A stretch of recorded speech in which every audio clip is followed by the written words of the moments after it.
दिल के कोठरिया में फोटो तोहार रानी लागल बा। तू ही त जान हऊ पगली हो, तोहरे में दिल हमर पागल बा। ए पगली रे तोहरे में दिल हमर पागल बा। हेलो गाइस, कैसे हैं आप सब? अच्छे होंगे।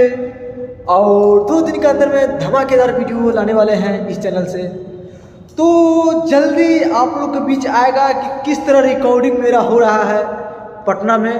तो आप लोग के कंटिन्यू वीडियो इस पे अपलोड होगा कि किस तरह हमारा शूट होता है और किस तरह शूट होगा और किस तरह रिकॉर्डिंग होगा, पूरे आप लोग के बीच देखने को मिलेगा स्टेप बाय स्टेप।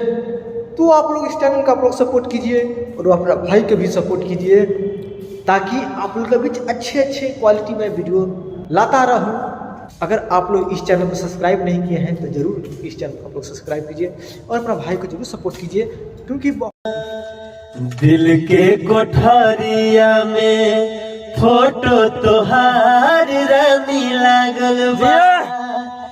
दिल के कोठरिया में फोटो तोहार रानी लागल बा।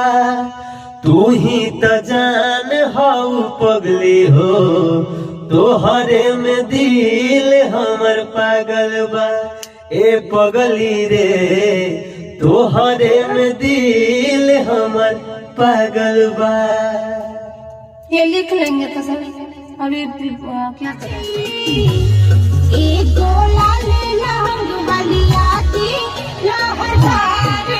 गोटेदार